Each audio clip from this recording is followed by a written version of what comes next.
Hey y'all, and welcome back to Academic Chemistry. We are in Unit 1, Matter and Measurement, Skill 5, the International System of Units, and today we're going to be doing Part 3, which is converting between different prefixes. So whenever you use different prefixes, it's just saying how big or how small a measurement is. So you can have a lot of little things be equal to a little bit of a big thing, and it still be the same measurement, you're just looking at it differently. So we're going to go into how to do that today.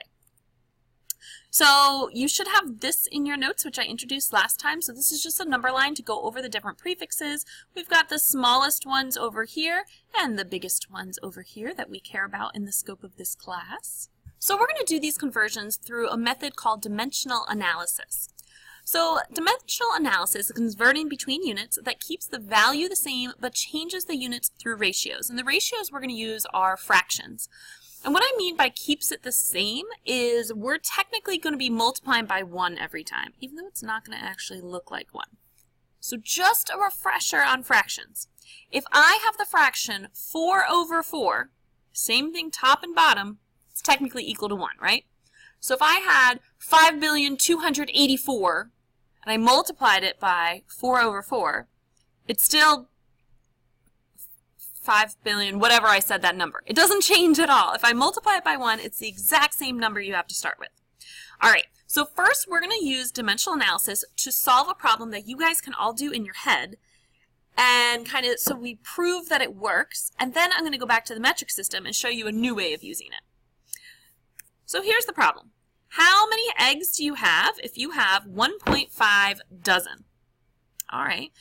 So here's a picture of those eggs, so you can clearly count. I've got 1 dozen here, and then I've got half a dozen on the bottom. So I've got 12 here, 6 here. You know the answer is 18. Like, I don't need to convince you some crazy method it's needed required here. You just see it. It's 18. But now I'm going to show you how to use dimensional analysis. Now over here, all the steps are going to show up of what to do during dimensional analysis, and these steps are going to be the same throughout the whole process, whether we're using the metric system, whether we are dealing with eggs. At the end of the year when we're doing this thing called stoichiometry, which sounds really crazy, but it's really easy. If you know dimensional analysis, the rest of the year is going to be pretty easy. All right, so step 1, write down the given. So what do you know in the problem? Well, I know that I have 1.5 dozen eggs. Okay, so I write it. Step 2, draw your X line. Now what an X line is you draw the times symbol right after this, and then you put a line through everything. And now you clearly see you have fraction bars. Now, this 1.5 dozen eggs doesn't have anything below it. It technically has a 1, but we're going to leave it blank. And for 99.99999% of the problems you're going to encounter in the scope of this class, this will be blank. I can think of just like one section where this won't be blank, but don't worry about that yet. Just under your given, it's blank for now. All right, step 3. Put the given unit on the bottom of the ratio. So our unit here is the letters, dozen eggs. I'm going to leave some room for a number because there'll be a number at some point, but I'm just going to write dozen eggs. So on the bottom of this fraction side, I have dozen eggs. Next, put the desired unit on the top of the ratio. So what do I want? I want to know about individual eggs. So let's think about how to remember this. The unit you don't want, the thing you want to get rid of in your known, is thumbs down, goes on the bottom. The thing you want, thumbs up, goes on the top. So whatever you're trying to get rid of goes on the bottom. Whatever you're trying to get to goes on the top. Next, compare the units and see how many of each to make equal. So I technically want this to be the same thing on the top and bottom. So that way I'm multiplying by 1, and I'm not actually changing anything. So how many individual eggs for how many dozen? Well, I know in 1 dozen, I have 12 individual eggs. This whole thing is called the unit converter. And it's called that because it's a ratio or a fraction that's technically equal to 1. 12 individual eggs and 1 dozen eggs is the same thing. It's just in a different unit. So it's converting units, but it's still equal to 1. So unit converter.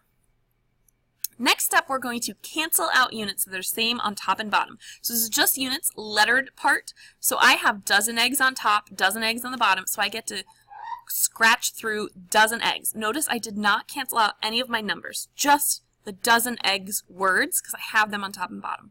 Step 7, multiply numbers on the top, divide by numbers on the bottom. So if I look at this, I have 1.5 times 12. Notice I'm not dividing by anything because I'm technically dividing by 1, and I don't need that. This gives me 18 individual eggs as the final answer, and you're done. So now let's do something with the metric system. How many picograms are in 4.3 micrograms? So first step is your known, 4.3 micrograms. Next step is times your X line, okay? The unit you start with needs to go to the bottom. Now leave some space here, and we're going to talk about how to figure out the numbers there. So all we know right now is micrograms goes in the bottom because that's what our known is given in, and I don't want it. I want picograms. So what I want goes on the top, picograms. All right, this fraction needs to be equal to 1. And if you look down here, a microgram and a picogram are certainly not the same thing. But if you remember from last lesson, we talked about if you divide something into 1,000 pieces, then 1,000 of them will get back up to the original, right? Well, a microgram, 10 to the negative 6, is dividing something into 1,000,000 pieces. So if I have 1,000,000 of them, it'll get me back to a gram. A picogram is dividing it by 10 to the 12th. So if I have 10 to the 12th of them, then it gets back to a gram. Notice I'm doing the opposite exponent for whatever my prefix is. Pico is 10 to the negative 12. So in front of that, I put 10 to the positive 12. Micro is 10 to the negative 6, so I put 10 to the 6th. These are both equal to 1 gram. So since I have 1 gram on the top and 1 gram on the bottom, it's my unit converter. These are equal to 1 because it's the same on top and bottom. I can cancel out my micrograms. And now I multiply by the stuff on the top, divide by what's on the bottom. So that'll give me 4.3. 10 to the 12th is on the top, so I multiply. 10 to the 6th is on the bottom, so I divide. And I'm left with picograms. Okay. Now we are not going to use a calculator, even though your gut might tell you to, because we have, both of these are tens, and then they're raised to a power. So we have some rules for that. When you divide by things with the same base and different powers, you subtract the exponents. So this is going to be 4.3 times 10 to the 12th, and instead of divided by 10 to the 6th, it's just minus 6. Those both go up top, and then the picograms. 12 minus 6 is 6, so this equals 4.3 times 10 to the 6th picograms, and there is your answer. We're going to go over a few more of these. But first, I want to go over a few notes. So just a reminder of stuff we did in here. Number 1, use the opposite exponent sign within the unit converter or ratio. Remember how pico is 10 to the negative 12? So in front of it, I do 10 to the positive 12. If I had something like giga, which is 10 to the 9th, in front of that, I would put negative 9. So 10 to the negative 9, giga, whatever our base unit is. So maybe I'm trying to get rid of gigaliters. I would need 10 to the negative 9th gigaliters. Okay, so whatever the opposite one of these numbers on the bottom is. The second thing to remember is when multiplying numbers with exponents in the same base, add your exponents. When dividing, subtract. So we were dividing here, and that's why we subtracted our exponents. All right, let's do one more. How many kilometers are in 7.8 times 10 to the 2nd centimeters? So, I got to write my known first, 7.8 times 10 to the 2nd centimeters, and then I do my X line. This unit centimeters needs to be on the bottom. The unit I want needs to go on the top. Kilometers or kilometers goes on the top. Now I fill in my numbers up front. So, centi is 10 to the negative 2, so I put 10 to the positive 2. So again, this is the opposite of whatever centi is. Centi is saying I'm dividing it by 100 pieces, so I need to multiply it by 100 pieces. Kilo is 10 to the 3rd. I'm multiplying it by a meter by 1,000, so I need to divide by 1,000. 10 to the negative 3rd. Again, if we look here, kilo right here is 10 to the positive 3. So in my number up front, I do 10 to the negative 3. Cancel out my centimeters. I'm left with my given, or my known, 7.8 times 10 to the 2nd. I times it by 10 to the negative 3, and I divide it by 10 to the 2nd because 10 to the 2nd's on the bottom. I still have kilometers, so that's my unit. All right, when I write this now, I start with my 10, and then my exponents are all up here. It would be 2 plus -3 minus 2. So let's talk about that. The 7.8 doesn't change. 10 to the second doesn't really go away, but I now have plus -3 because I'm technically multiplying by this guy and subtracting 2. Now notice I put my -3 in parentheses just to keep my life, like, that's what makes me see it a little better. 2 plus -3 is technically 2 minus 3, so it's -1, minus 2 more, -3. So this is 7.8 times 10 to the -3 kilometers. This is the last one we're going to do together, and then I'm going to have you do some on your own.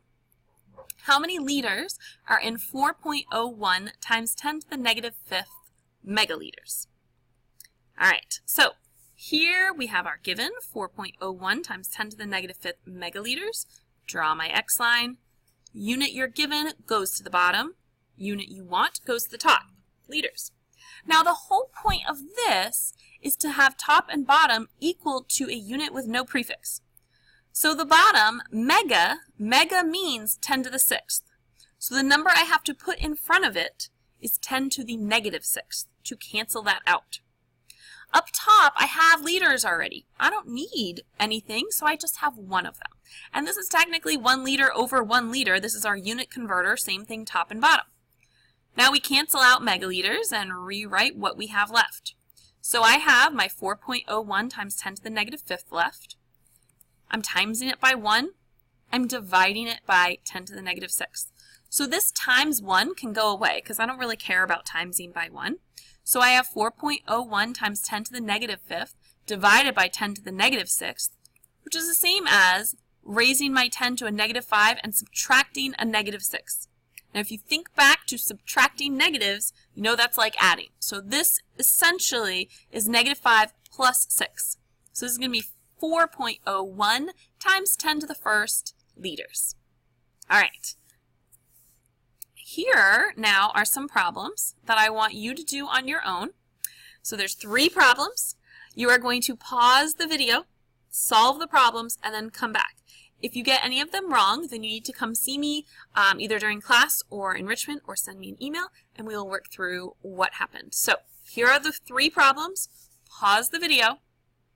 You need to have all your work shown on your notes so that you can look back, go to our examples before, and try and use that for helpful hints.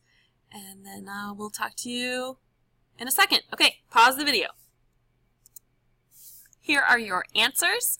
If you got any wrong, you need to come talk to me. Otherwise, good luck with the section. I'll see you in the next set of notes.